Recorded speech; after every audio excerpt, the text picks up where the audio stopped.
Bonjour, peuple de Dieu, c'est le pasteur Jérémia, aussi connu sous le nom de pasteur Loïc. Nous voulons écouter la parole de Dieu pour la semaine, mais avant tout, nous voulons commencer par une parole de prière. Alors, en signe de révérence à notre Père Céleste, à notre Dieu, baissons nos têtes et prions ensemble. Père éternel, Dieu tout-puissant, Dieu de gloire, Dieu de merveille, Dieu de prodige, Dieu saint. Merci pour cette nouvelle opportunité que tu nous accordes de pouvoir nous recueillir dans ta présence.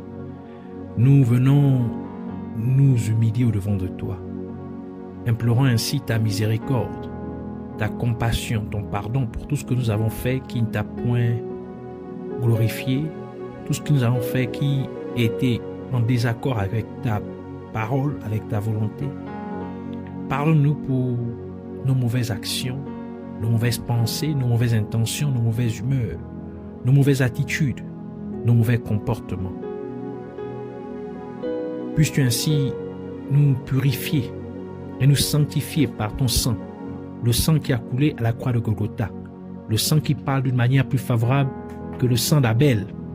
Purge ainsi notre conscience de toute œuvre morte, de toute œuvre inutile, de toute œuvre malsaine, afin que nous venions à te servir comme ce doit. Rends-nous ainsi agréables à tes yeux, au nom de Jésus-Christ. Venons prendre nos autorités et nous levons contre tout ce qui s'oppose à la révélation de ta parole, tout ce qui s'oppose à la connaissance de qui tu es, qui soit lié et renvoyé dans les gouffres de l'enfer une fois pour toutes, au nom de Jésus-Christ. Et nous proclamons que Jésus-Christ est Seigneur à la gloire de Dieu le Père. Emmène-nous ainsi dans la profondeur de ta parole. Ô Dieu Tout-Puissant, puisses-tu graver ta parole dans nos cœurs, afin que, Seigneur, nous puissions toujours, Seigneur, à nous comporter selon ta parole à tout moment. Au nom de Jésus-Christ, reçois toute la gloire, l'honneur et la majesté. Au nom de Jésus, nous avons ainsi prié. Amen. Alors, nous allons prendre notre passage principal des Saintes Écritures dans le livre d'Apocalypse, chapitre 21, versets 9 à 14.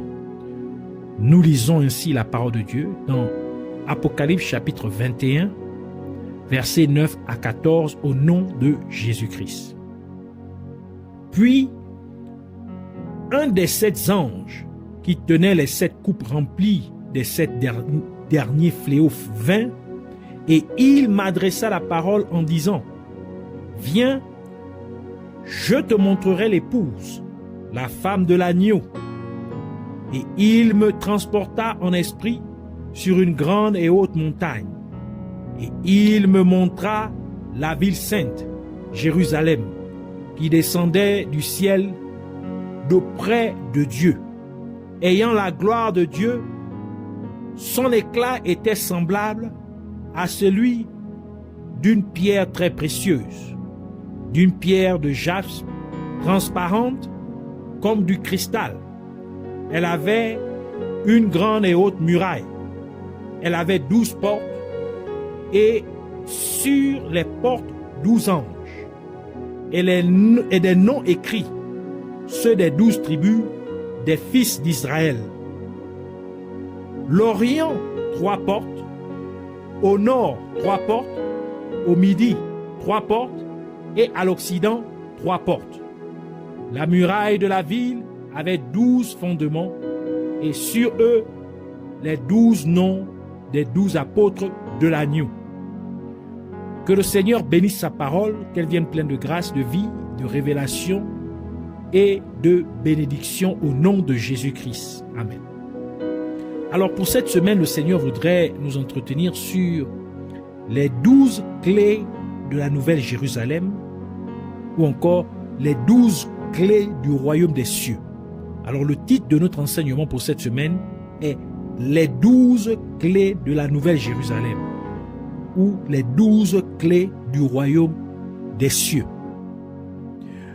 La Nouvelle Jérusalem est un lieu où ceux qui seraient sauvés vivront pour toujours en présence de Dieu. Ce sont des gens qui ont leur nom écrit dans le livre de vie, tel que le livre d'Apocalypse nous le dit dans Apocalypse chapitre 21, verset 27, qui dit « Il n'entrera chez elle, donc dans la Nouvelle Jérusalem, rien de souillé, ni personne qui se livre à l'abomination et au mensonge.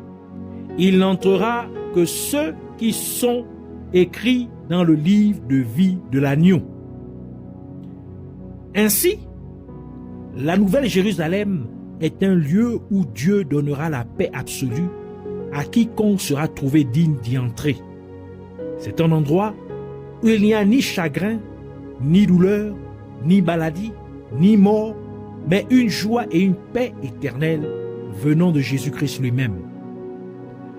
Cependant, notre passage principal des Saintes Écritures révèle que cette Nouvelle Jérusalem a 12 portes. Ce qui signifie que pour que quelqu'un puisse entrer dans la ville, il doit passer par l'une de ces 12 portes. Et cela implique que la porte doit être ouverte à cette personne particulière. Et pour que la porte soit ouverte, la clé de la porte doit être utilisée. Et Jésus-Christ a dit ce qui suit à Pierre dans Matthieu chapitre 16, verset 19. « Je te donnerai les clés du royaume des cieux. Ce que tu lieras sur la terre sera lié dans les cieux, et ce que tu délieras sur la terre sera délié dans les cieux. » Par conséquent, comme Pierre est une représentation de l'Église de Dieu, Jésus-Christ a donc donné les clés du royaume des cieux à l'Église. Et on peut remarquer que Jésus-Christ a parlé de clés au pluriel, donc avec S. Il parle des clés. Les clés. Ce qui veut dire qu'il y a plusieurs clés. Et la raison pour laquelle il y a plusieurs clés, c'est parce que le royaume des cieux a 12 portes. Et chaque porte a sa propre clé. Et puisqu'il y a 12 portes, ainsi le royaume des cieux a aussi 12 clés. Il est donc important de connaître ces 12 clés du royaume des cieux, afin de pouvoir les utiliser pour entrer dans le royaume des cieux, c'est-à-dire la Nouvelle Jérusalem. Et notre passage principal des Saintes Écritures nous a dit que sur les 12 portes de la ville sont écrits le nom de chacune des 12 tribus d'Israël. Cela signifie que chaque porte a le nom d'une tribu d'Israël écrit dessus. Et les 12 tribus d'Israël dérivent des 12 fils de Jacob, dont Dieu changea le nom de Jacob en Israël.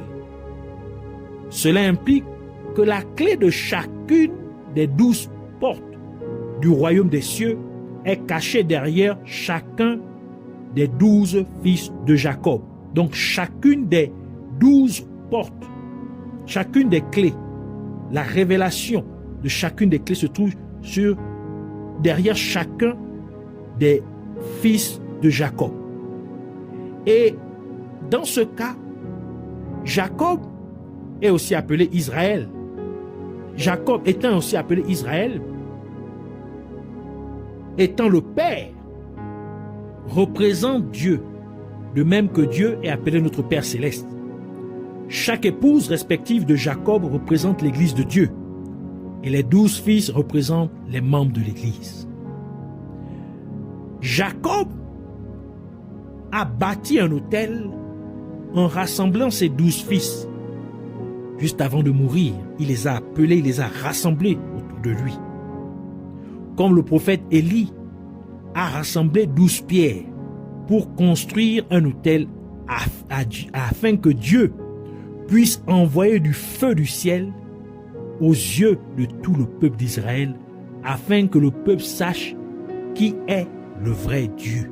Genèse chapitre 49, verset 1 qui dit « Jacob appela ses fils et dit « Assemblez-vous et je vous annoncerai ce qui vous arrivera dans la suite des temps. » 1 Roi chapitre 18, verset 31 à 32 qui dit « Il prit 12 pierres » ici c'est le prophète Élie. Il prit 12 pierres d'après le nombre des tribus des fils de Jacob, auxquels l'Éternel avait dit Israël sera ton nom. Et il bâtit avec ses pierres un autel au nom de l'Éternel. Il fit autour de l'autel un fossé de capacité de 2 mesures de semences.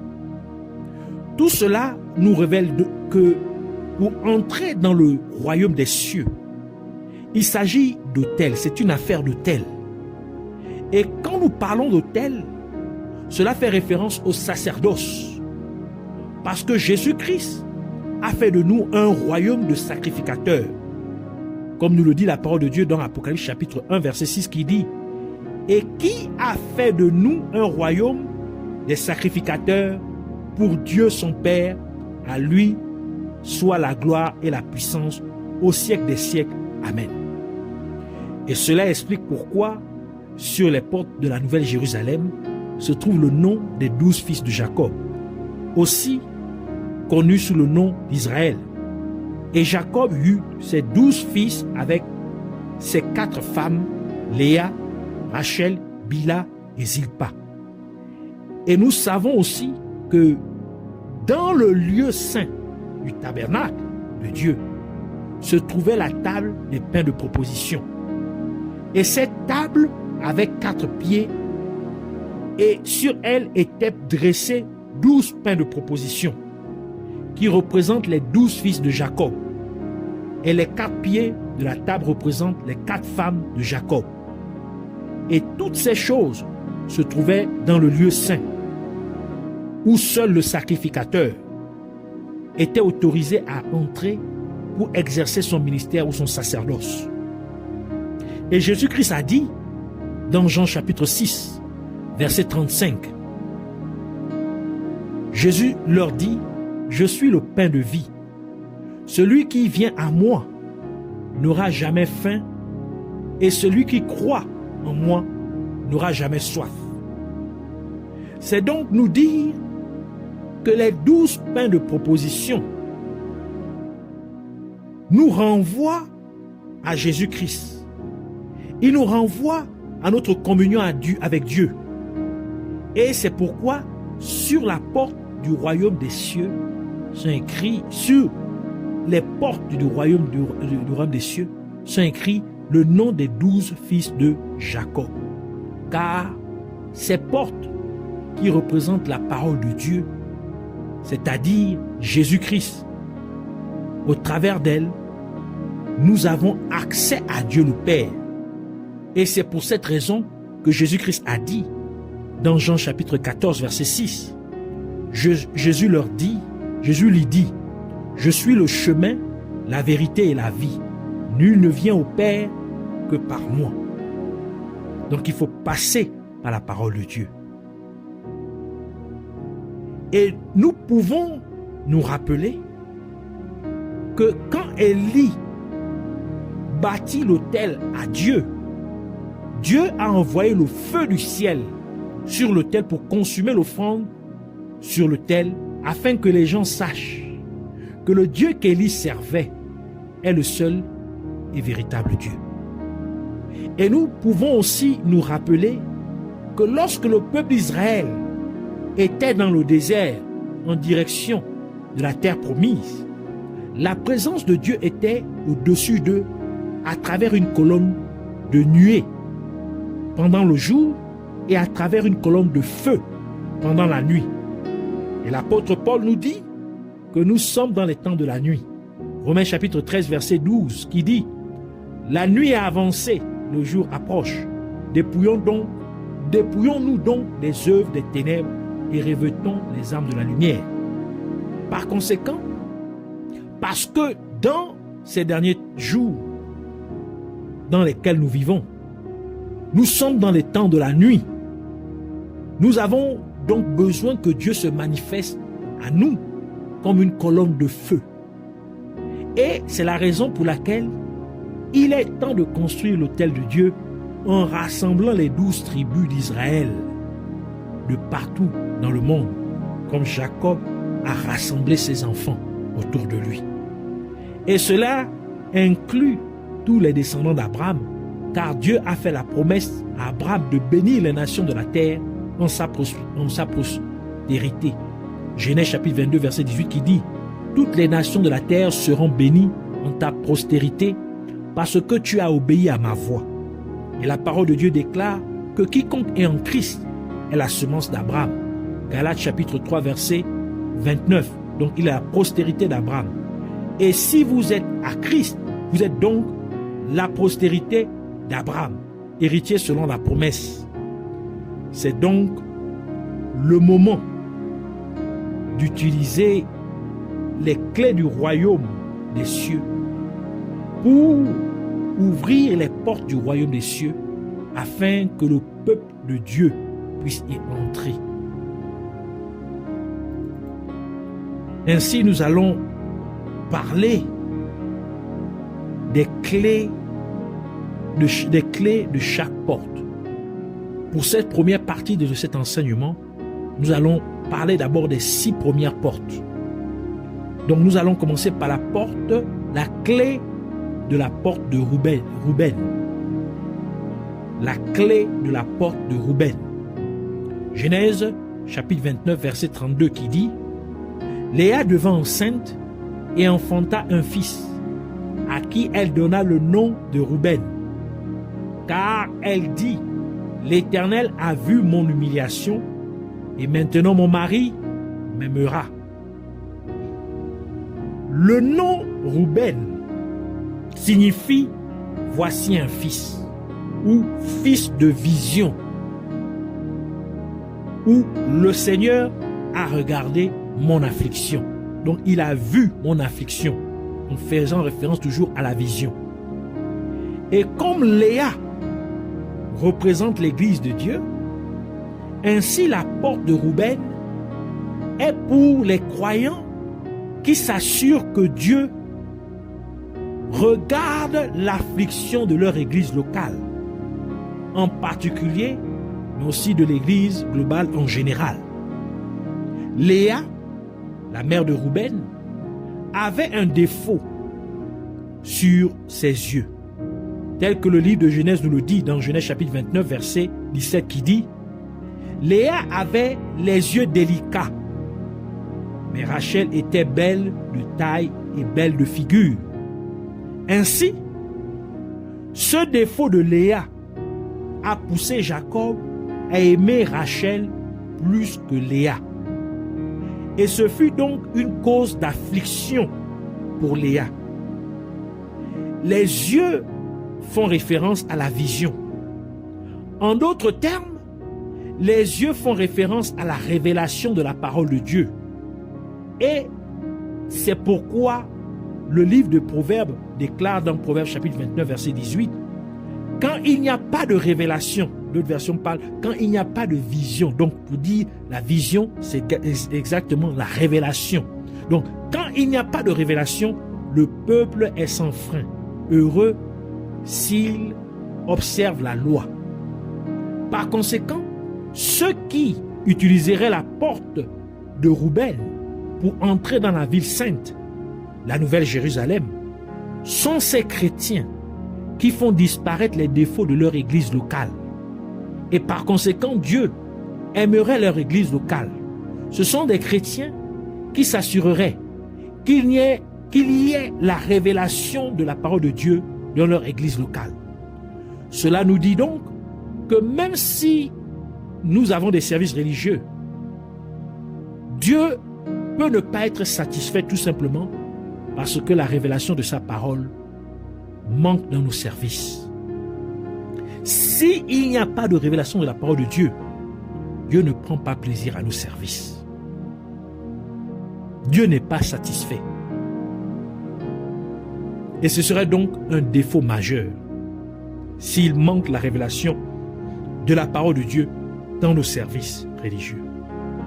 Et le rôle des Roubénites, c'est-à-dire ces chrétiens qui sont comme Ruben, donc qui jouent le rôle de Ruben, c'est de résoudre cette affliction de leur mère, donc c'est-à-dire de leur église locale, en s'assurant que la révélation de la parole de Dieu est disponible dans leur église locale. Par conséquent, nous ne devons pas changer la parole de Dieu, la parole que Dieu nous révèle, parce que nous voulons faire plaisir aux membres de l'Église, en pensant que parce qu'ils apportent d'énormes sommes d'argent dans l'Église, nous ne devons pas les offenser avec nos sermons sur la sainteté ou la repentance. Non, cela ne doit pas être le cas. Si Dieu nous donne une révélation sur la sanctification, par exemple, alors nous devons enseigner sur la sanctification aux membres de l'Église. Et le livre de Proverbes nous dit d'autres choses qui rendraient Dieu mécontent d'une église locale ou contre quelqu'un. Proverbes chapitre 6, versets 16 à 19 qui dit « Il y a 6 choses que hait l'Éternel, et même 7 qu'il a en horreur, les yeux hautains, la langue menteuse, les mains qui répandent le sang innocent, le cœur qui médite des projets iniques, les pieds qui se hâtent de courir au mal, le faux témoin qui dit des mensonges et celui qui excite des querelles entre frères. Ainsi, une église locale qui est arrogante, une église locale qui opère à travers des mensonges, une église qui tue les gens spirituellement ou encore physiquement. Spirituellement, on ne pas les enseigne, on ne point les enseignants, on n'enseignons point la vraie doctrine, la vraie parole de Dieu. Donc, elle les amène à marcher dans la sanctification. Donc, une église qui n'amène pas les gens à marcher dans la sanctification, elle tue les gens spirituellement. Une église locale qui planifie de mauvaises choses et l'église qui déclare de faux témoignages. Une église qui crée la division parmi les gens. C'est l'église locale typique que Dieu déteste. Ainsi, les chrétiens qui s'assurent que leur église locale ne soit point impliquée dans de telles mauvaises actions, ce sont des chrétiens qui s'assurent que Dieu aime leur église locale. Ce sont des chrétiens qui seraient autorisés à utiliser la porte de Rouben pour entrer dans le royaume des cieux. Donc, la clé de la porte de Rouben, c'est de se rassurer que les défauts de son église puissent être ôtés. C'est de se rassurer que Dieu aime à nouveau son église locale. Alors nous allons parler maintenant de la clé de la porte de Siméon. Genèse chapitre 29 verset 33 qui dit « Elle devint encore enceinte et enfanta un fils. Et elle dit « L'Éternel a entendu que je n'étais pas aimé, et il m'a aussi accordé celui-ci. » Et elle lui donna le nom de Siméon. Le nom Siméon signifie « celui qui entend » ou « le Seigneur a entendu ». Et quand Joseph était le premier ministre en Égypte, ses 10 frères aînés sont venus acheter du blé en Égypte. Et comme ils n'ont pas reconnu Joseph, Joseph a donc demandé que son frère Siméon soit gardé en prison jusqu'à ce que son frère cadet Benjamin soit mené en Égypte. Genèse chapitre 42 verset 18 à 24 qui dit « Le 3e jour, Joseph leur dit « Faites ceci et vous vivrez. Je crains Dieu. Si vous êtes sincères, que l'un de vos frères reste enfermé dans votre prison et vous partez emporter du blé pour nourrir vos familles. Et amenez-moi votre jeune frère, afin que vos paroles soient éprouvées et que vous ne mouriez point. » Et ils firent ainsi. Et ils se dirent alors l'un à l'autre, « Oui, nous avons été coupables envers notre frère, car nous avons vu l'angoisse de son âme quand il nous demandait grâce, et nous ne l'avons point écouté. C'est pour cela que cette affliction nous arrive. » Rouben, prenant la parole, leur dit, « Ne vous disais-je pas, ne commettez point un crime envers cet enfant, mais vous n'avez point écouté. Et voici son sang est redemandé. » Ils ne savaient pas que Joseph comprenait, car il se servait avec eux d'un interprète. Il s'éloigna d'eux pour pleurer. Il revint et leur parla. Puis il prit parmi eux Siméon et le fit enchaîner sous leurs yeux. Par conséquent, Joseph cessa d'entendre ce que ses frères avaient à dire, jusqu'à ce que Benjamin lui soit amené en Égypte. Et Siméon fut donc gardé en prison pour que Benjamin, dont le nom signifie fils de ma droite, puisse venir.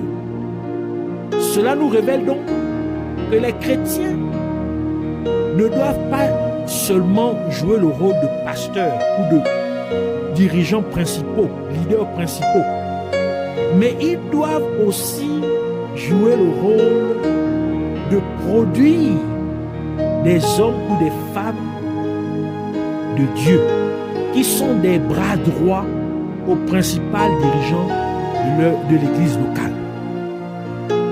Et nous pouvions remarquer que Joseph parlait à ses frères dans une langue étrangère.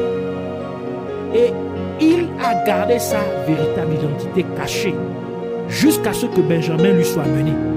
Cela implique que jusqu'à ce que nous produisons des hommes ou des femmes de Dieu qui sont des bras droits au leader principal de l'église locale, Dieu continuera à parler au peuple dans des énigmes jusqu'à ce que vous produisez Benjamin, qui veut dire fils de ma droite, donc bras droit.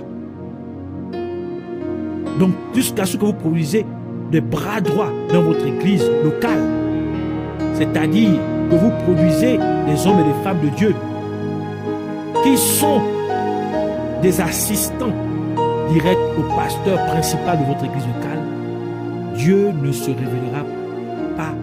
ne révélera pas sa véritable intention pour votre vie.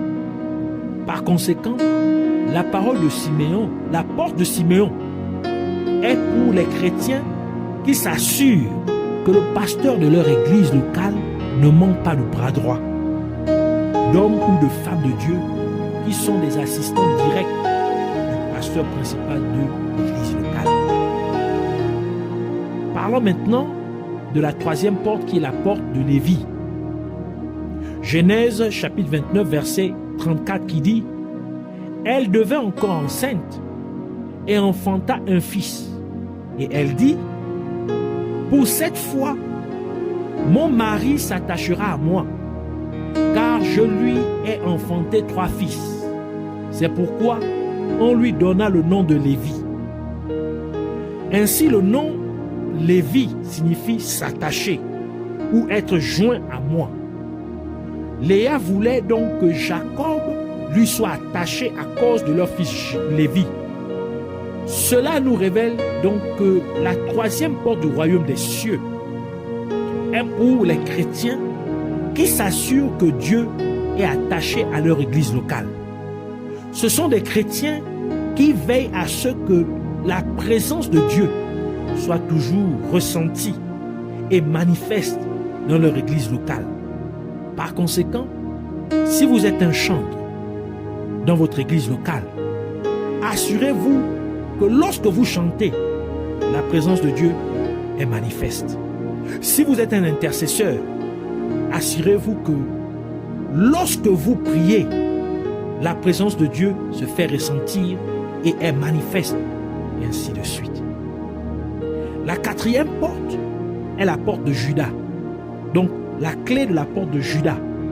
Genèse chapitre 29, verset 35 qui dit: Elle devint encore enceinte et enfanta un fils, et elle dit: Cette fois, je louerai l'Éternel.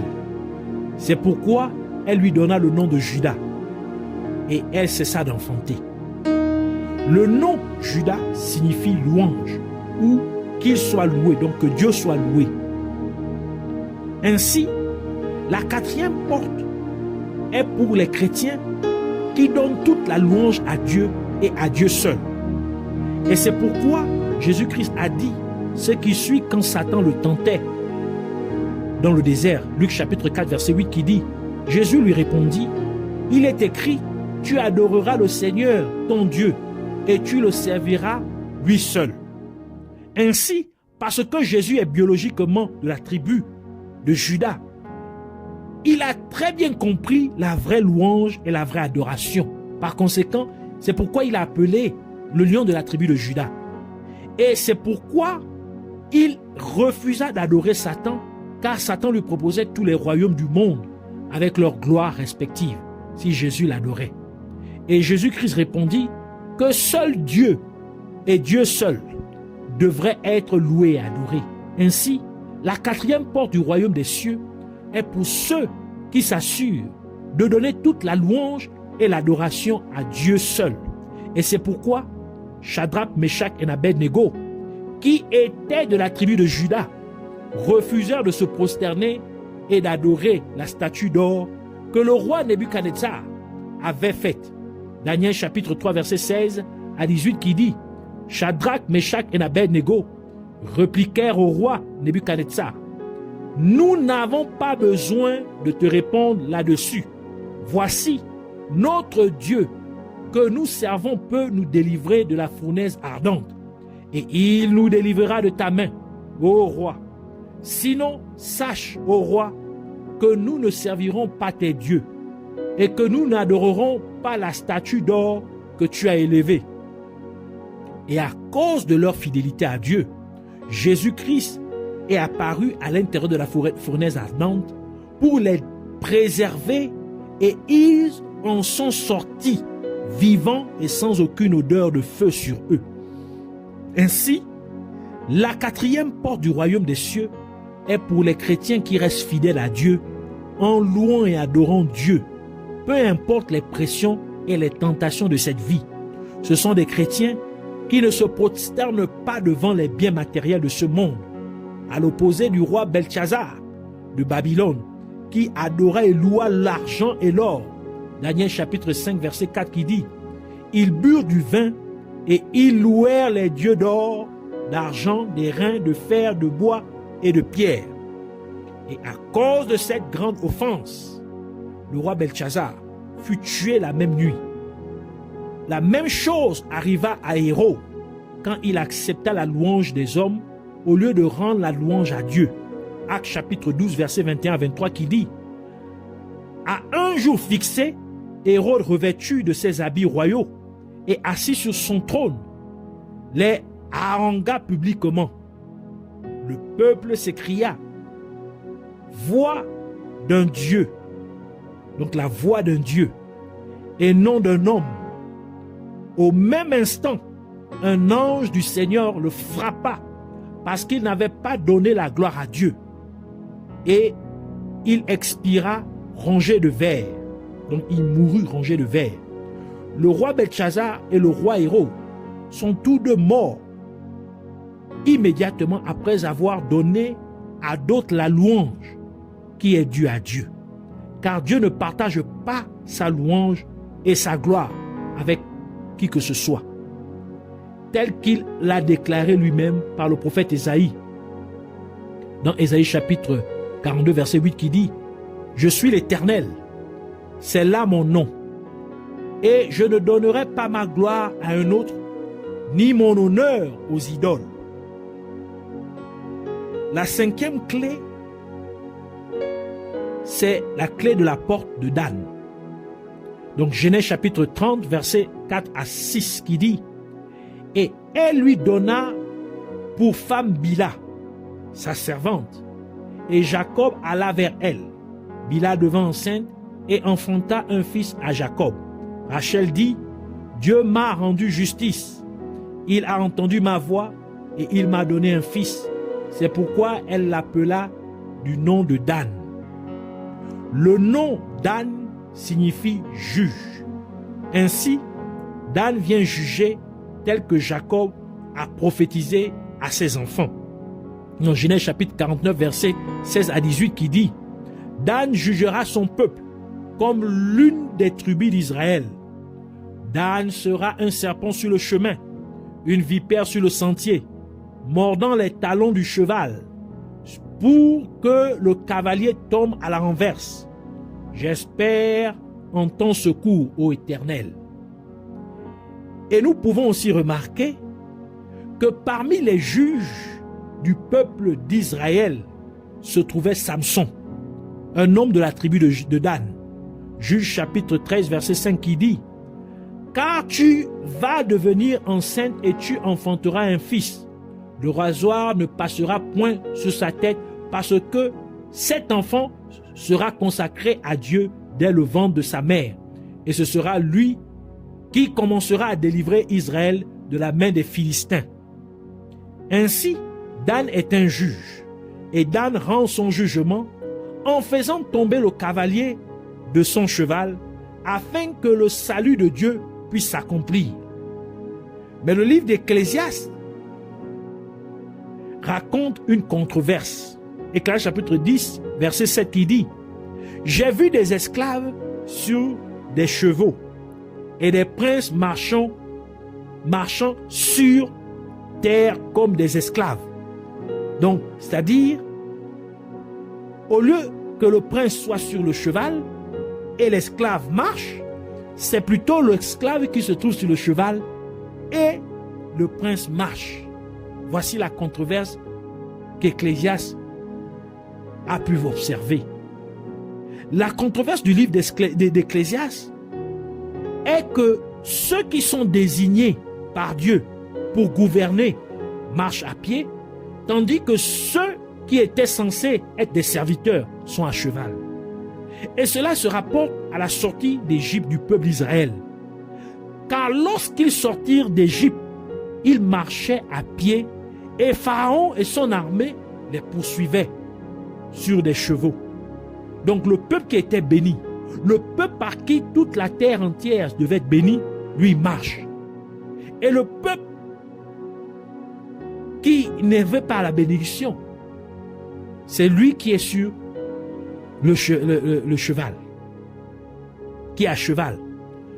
Donc, Dieu, pendant que les Égyptiens poursuivaient le peuple d'Israël, donc pendant que Pharaon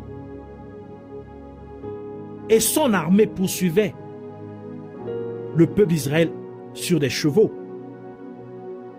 Dieu enleva les roues de chars de Pharaon et de ses cavaliers. Et ils tombèrent tous et moururent dans la mer Rouge. Exode chapitre 14, verset 23 à 25 qui dit: « Les Égyptiens les poursuivirent. Et tous les chevaux de Pharaon, ses chars et ses cavaliers entrèrent après eux au milieu de la mer. À la veille du matin, l'Éternel de la colonne de feu et de nuée regarda le camp des Égyptiens et mit en désordre le camp des Égyptiens. Il ôta les roues de leurs chars et en rendit la marche difficile. Les Égyptiens dirent alors: fuyons devant Israël, car l'Éternel combat pour lui contre les Égyptiens. » Ainsi, nous pouvons donc voir que cela fait référence au ministère de Dan. Par conséquent, Dan s'assure d'arrêter quiconque veut empêcher le peuple de Dieu d'accéder à la terre promise. Dan doit les arrêter sur le chemin qu'ils ont pris pour nous suivre. Cependant, Jésus-Christ a dit dans Jean chapitre 14, verset 6, Jésus lui dit: « Je suis le chemin, la vie et la vérité. Nul ne vient au Père que par moi. » Donc Jésus est le chemin. Par conséquent, le chemin que nous avons pris, que nous avons emprunté, est le christianisme. Cela implique qu'il y a des gens qui ont aussi pris ce chemin en se faisant appeler chrétiens. Mais ils sont en réalité des agents du royaume des ténèbres. Ce sont des pharaons. Ce sont des agents de Pharaon. Donc, et leur mission est d'empêcher les vrais chrétiens de mener à bien leur cheminement de la foi. La mission de ces soi-disant chrétiens est d'empêcher les vrais chrétiens d'entrer dans la Nouvelle Jérusalem.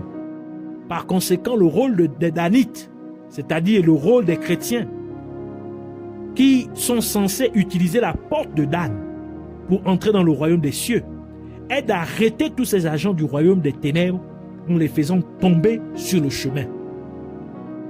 La 6e porte, ou la 6e clé, c'est la clé de la porte de Nephtali. Et nous allons nous arrêter par ici pour cette semaine. Donc, la clé de la porte de Nephtali. Genèse chapitre 30, versets 7 à 8 qui dit: Bila, servante de Rachel, devint encore enceinte et enfanta un second fils à Jacob. Rachel dit: J'ai lutté divinement contre ma sœur et j'ai vaincu. Et elle l'appela du nom de Nephtali. Le nom Nephtali signifie mes luttes. Ainsi, Nephtali lutte pour l'emporter. Je répète, Nephtali se bat. Nephtali combat pour réussir. Nephtali il combat pour emporter la victoire. Nephtali lutte et ne s'arrête pas tant qu'il n'a pas vaincu. Et cela fait référence à l'endurance ou à la persévérance.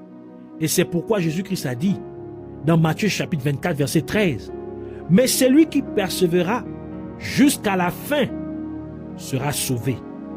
Ainsi, Nephtali se bat pour des gains. Nephtali ne se bat pas pour les gains matériels, mais il lutte pour les bonnes raisons, car Nephtali lutte pour l'avancement de l'œuvre de Dieu, comme le fit l'apôtre Paul. Et il dit donc dans 2 Timothée chapitre 4 verset 7: J'ai combattu le bon combat, j'ai achevé la course, j'ai gardé la foi. Par conséquent, la porte de Nephtali est pour ceux qui s'assurent de lutter pour l'avancement de l'œuvre de Dieu dans leur église locale. Ce sont des chrétiens qui donnent tout leur effort et tout ce qu'ils ont pour que l'église locale accomplisse la vision et la mission que Dieu lui a attribuée. Ainsi sont les 6 premières clés des 6 premières portes du royaume des cieux. C'est pourquoi nous voulons prier pour dire: merci Abba Père, Dieu Tout-Puissant, Yahweh, merci pour ces révélations qui m'ont été données. Je te prie, Père Céleste, au nom de Jésus-Christ, pour que tu m'aides à faire en sorte que, peu importe les circonstances, que je puisse me retrouver dans la Nouvelle Jérusalem. Quelles que soient les difficultés, quels que soient les défis, quels que soient les obstacles, que la finalité, c'est que je puisse me retrouver dans la Nouvelle Jérusalem, dans le royaume des cieux. Aide-moi au nom de Jésus-Christ à franchir l'une des 12 portes de ton royaume, afin que je puisse être avec toi pour toujours.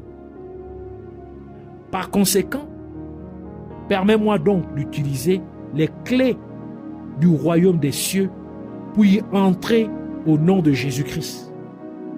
Je prie donc pour que tu m'aides à m'assurer que la révélation de ta parole ne manque dans aucun des services de mon église locale au nom de Jésus-Christ. Et encore, je prie Abba Père pour que tu m'aides à produire des hommes et des femmes de Dieu pour seconder le pasteur principal dans l'église, dans les églises locales. Donc, pour que je puisse produire des bras droits dans les églises locales. Et que je fasse également sentir, j'amène que ta présence se fasse ressentir et qu'elle soit manifeste chaque fois que j'exerce mon ministère au nom de Jésus-Christ. Et je prie encore, Père Céleste, au nom de Jésus-Christ, afin que tu m'aides à combattre le bon combat de la foi. Aide-moi à persévérer jusqu'à la fin, quoi qu'il arrive. Que je puisse me battre pour que l'église locale puisse accomplir la mission pour laquelle tu l'as appelée, tu l'as établie au nom de Jésus-Christ. Et que je continue à te louer, toi seul. Que je te donne la louange et l'adoration, que je ne donne la louange et l'adoration à personne d'autre que toi, Yahweh, le seul et véritable Dieu. Aide-moi également à neutraliser chaque agent du royaume des ténèbres en les exposant et en priant de telle manière qu'il ne trouve aucun espace pour opérer au nom de Jésus-Christ, qu'il tombe comme le cavalier, comme les pharaons et tous ces cavaliers tombèrent et moururent dans la mer Rouge, qu'ils tombent au nom de Jésus-Christ. Merci Seigneur, Père béni, Dieu tout-puissant, Sauveur glorieux et majestueux, Jéhovah. Merci car je sais que cela est fait au nom de Jésus-Christ. Puisses-tu donc recevoir toute l'adoration et toute la louange pour toujours et à jamais au nom de Jésus-Christ. Amen.